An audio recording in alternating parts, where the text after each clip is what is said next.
पूनम राय। आज हम लोग मियां नसीरुद्दीन पाठ के आगे के भाग को पढ़ते हैं। जब लेखिका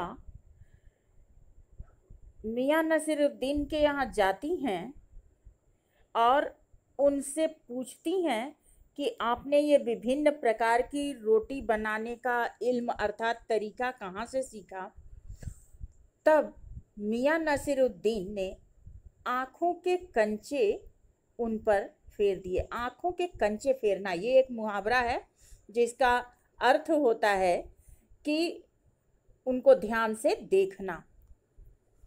फिर तरेर कर बोलना मतलब कि थोड़ा अकड़ से बोलना।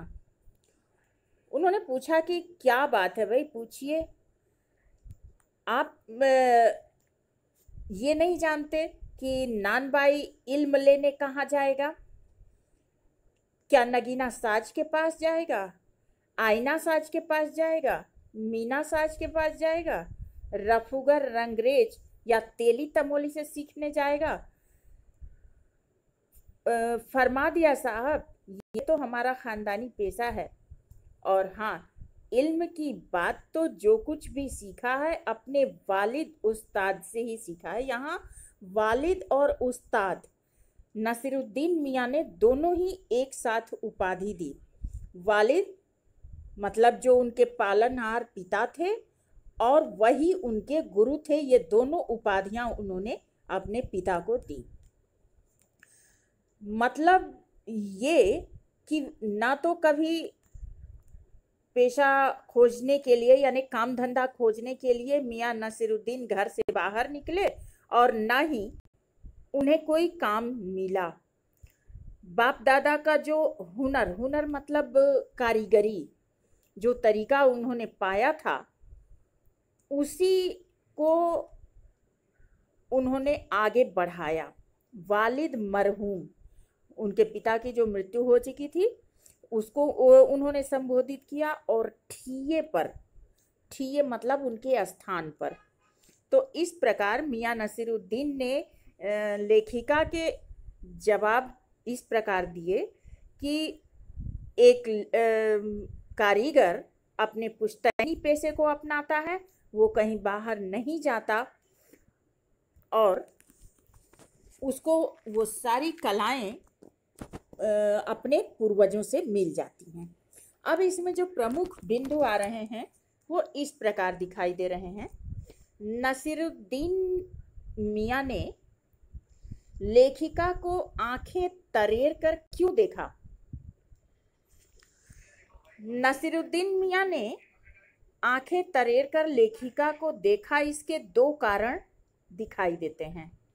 पहला तो यह कि वे तुनक मिजाज थे।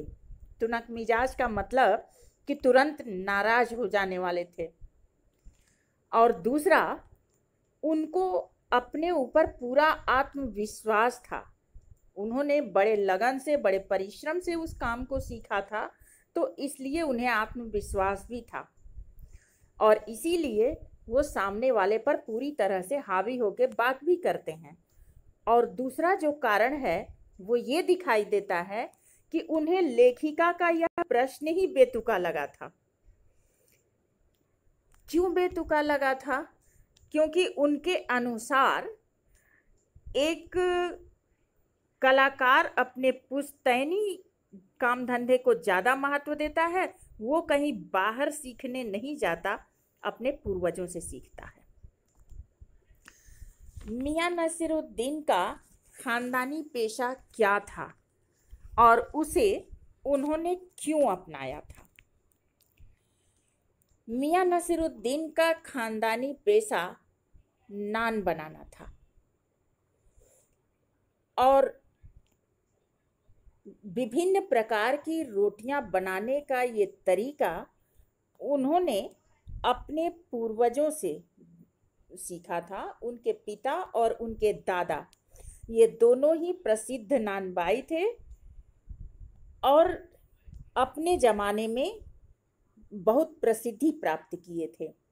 इस कला को मियां नसीरुद्दीन ने उनसे सीखा था और अपनी आजीविका चलाने के लिए अपने इस पुश्तैनी धंधे को अपना लिया था। नानबाई का धंधा मियां नसीरुद्दीन ने किससे सीखा? तो सीधी सी बात है कि उन्होंने अपने पिता से सीखा, क्योंकि वही उनके गुरु भी थे और उनके पिता भी थे। उन्हीं की देख रेख में उन्होंने भट्टी जलाना, आटा गूंथना, खोमचे लगाना, सभी कार्य धीरे धीरे सीखा था और पूरी तरह से एक अच्छे नानबाई बने थे। यहाँ मियां नसीरुद्दीन ने अपने पुश्तैनी धंधे नानबाई को अपनाया था, तो कुछ ऐसे और धंधे दिखाई देते हैं। ये महत्वपूर्ण बिंदु दिखाई दे रहा है। तो इस पैराग्राफ में जो है नगीना साज का काम, आईना साज का काम, मीनाकारी, रफू मतलब फटे हुए कपड़े को बारीकी से सिलना, रंगरेज कपड़े को रंगना, तेली तेल वगैरह पेरने का काम और तमोली पान लगाने का काम, ये सारे काम कुछ ऐसे हैं जो बच्चे अपने पुश्तैनी विरासत में सीखते हैं और उसी धंधे को अपना लेते हैं अपनी आजीविका के लिए। तो आज के लिए इतना ही काफ़ी। नेक्स्ट वीडियो में अगले पैराग्राफ के साथ मिलते हैं। तब तक के लिए धन्यवाद।